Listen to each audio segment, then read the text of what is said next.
नौ ग्रहों में युवराज बुध कर रहे हैं अपनी राशि का परिवर्तन, जा रहे हैं गुरुदेव बृहस्पति की राशि में। जहां पर ये गुरुदेव बृहस्पति की राशि में भी होंगे तथा गुरुदेव से दृष्टि भी होंगे, जिससे कुछ विशेष योगों का निर्माण हो रहा है, जो विशेष रूप से समस्त राशियों को प्रभावित भी करेगा, कुछ विशेष लाभ भी देगा। जय श्री गणेश, नमस्कार। मैं आचार्य संजय द्विवेदी, मेरे समस्त प्रबुद्ध दर्शकों का मेरे चैनल पर हार्दिक स्वागत है। आज मैं युवराज बुध के राशि परिवर्तन प्रभाव को लेकर आपके सम्मुख उपस्थित हूं। 7 जनवरी को युवराज बुध अपनी राशि का परिवर्तन करेंगे तथा गुरुदेव बृहस्पति की धनु राशि में प्रवेश करेंगे। अब क्योंकि गुरुदेव की दोनों राशियों के लिए बुध 2 केंद्र के स्वामी हैं, इसी प्रकार से बुध की दोनों राशियों के लिए गुरुदेव बृहस्पति 2 केंद्र के स्वामी हैं, तो ये अत्यंत विशिष्ट संयोजन बनता है। अब गुरुदेव की राशि में जब होंगे, धनु राशि में होंगे, वहां पर गुरुदेव मेष राशि में गोचर कर रहे हैं, जहां पर यहां पर इनकी दृष्टि का प्रभाव अपनी राशि पर भी होगा तथा बुध पर भी होगा, जिससे विशेष संयोजन बनेंगे। अब बुध चूंकि क्विक रिस्पॉन्स प्लैनेट है, अत्यंत शीघ्र अपना समस्त प्रभाव दे देते हैं।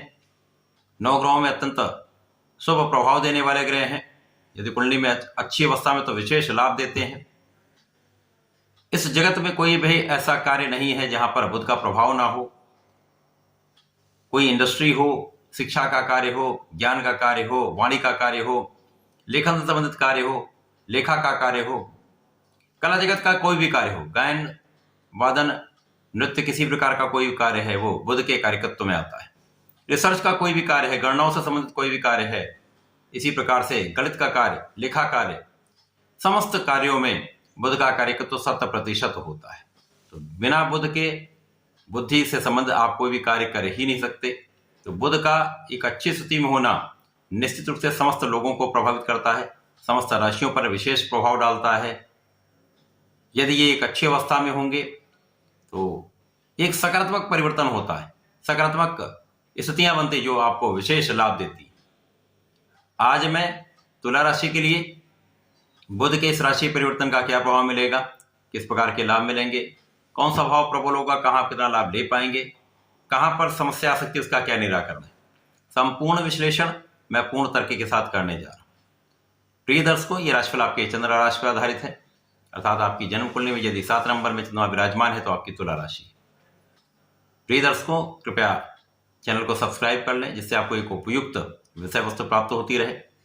बेल आइकन को प्रेस करके ऑल पर क्लिक कर दें।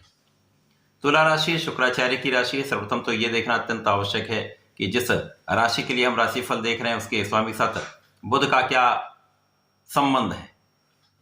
बुध तथा शुक्राचार्य आपसी अति मित्र के भाव में होते हैं। इसी प्रकार से तुला राशि के लिए बुध भाग्य के स्वामी तथा द्वादश के स्वामी। भाग्येश का गोचर तृतीय भाव में होने जा रहा है, जहां पर ये गुरुदेव बृहस्पति की राशि में होंगे। गुरुदेव बृहस्पति यहां पर केंद्र के भाव में होंगे, जो 7वां भाव है। यहां पर गुरुदेव की दृष्टि का प्रभाव अपनी राशि पर भी होगा, बुध पर भी होगा। निश्चित रूप से मैं कह सकता हूं इस समय में तुला राशि के जातक अत्यंत प्रभावी होने वाले।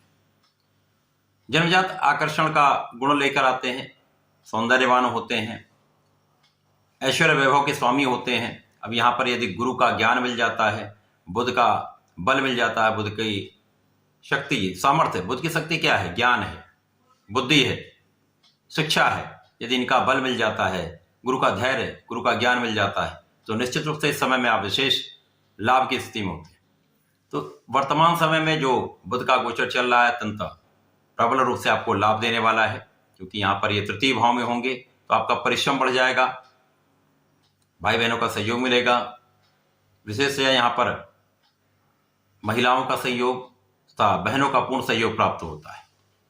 यहां पर आपका परिश्रम भी बढ़ेगा, साथ ही साथ यहां पर गुरुदेव की दृष्टि का प्रभाव आपको अत्यंत प्रभावशाली भी बना रहा है, आपको कुशाग्र बना रहा है, जिससे आपकी बुद्धि का बल अत्यंत प्रबल हो जाए। अब आपके अंदर एक आकर्षण भी है, सौंदर्य भी है, ज्ञान भी है, बुद्धि भी, श्रेष्ठ प्रभाव मिल रहा है। अब बुध जब तृतीय भाव में होंगे तो इनकी सीधी दृष्टि का प्रभाव आपके भाग्य पर होगा, जहां पर उनकी स्वयं की राशि है। अब जैसा कि ज्योतिष का नियम है, जब भी कोई ग्रह अपनी राशि को, अपने भाव को देखता है, उसका बल कई सौ गुना बढ़ जाता है। यहाँ पर तुला राशि के जातकों का भाग्य अत्यंत प्रबल होने वाला है।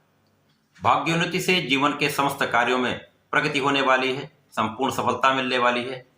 विशेषतया जो लोग ज्ञान से संबंधित कार्य में हैं, जो स्टूडेंट्स हैं, जो शिक्षा ले रहे हैं, ज्ञान ले रहे हैं, उनके लिए विशेष रूप से लाभकारी समय। इसी प्रकार से जो लोग वाणी से संबंधित कार्य करते हैं, ज्ञान से, शिक्षा से, किसी भी कार्य क्षेत्र में हैं, वहां पर बुध का प्रभाव होता ही। समस्त कार्य क्षेत्रों में भाग्य का संपूर्ण साथ मिलेगा। परिश्रमी आप हैं, क्षमतावान आप हैं, तो आपके कार्य क्षेत्र में 100% आपको सफलता मिलेगी।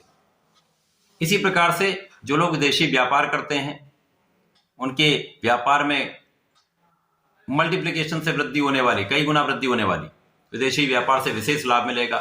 साथ ही साथ यहाँ पर जो लोग विदेश में रहकर कार्य कर रहे हैं, नौकरी अथवा व्यापार कर रहे हैं, उनके भी कार्य क्षेत्र में वृद्धि का संपूर्ण योग बनता है। क्योंकि यहाँ पर भाग्य भी साथ है, कर्म भी साथ में है, बुद्धि भी है, तो आप सफल अवश्य होने वाले हैं। तो संपूर्ण रूप से बुध का ये परिवर्तन, अब क्योंकि यहाँ पर जो बुध का परिवर्तन होगा वो उसके साथ ही साथ यहाँ पर 18 जनवरी से शुक्राचार्य जो लग्न के स्वामी हैं, उनका गोचर भी प्रारंभ हो जाएगा। तो विशेष रूप से तृतीय भाव में महाधन का योग बनेगा, महालक्ष्मी योग बनेगा, जो आपके भाग्य के साथ आपके धन को कई सौ गुना बढ़ाने वाला होगा। महाधन महाभाग्य का योग बन रहा है। निश्चित रूप से तुला राशि के जातकों के विशेष समय का आपको लाभ अवश्य लेना चाहिए। तुला राशि के जातकों को नियमित रूप से भगवान भोलेनाथ पर जलार्चन करना चाहिए। प्रत्येक शुक्रवार को यदि श्वेत पुष्प का अर्पण करते हैं, दूध से बनी मिष्ठान का अर्पण करते हैं, तो आपके जीवन में अत्यंत प्रगति भी होगी, आपका ऐश्वर्य वैभव भी बढ़ेगा, धन भी बढ़ेगा। तो ऐसा करके इसका लाभ लें। धन्यवाद, नमस्कार।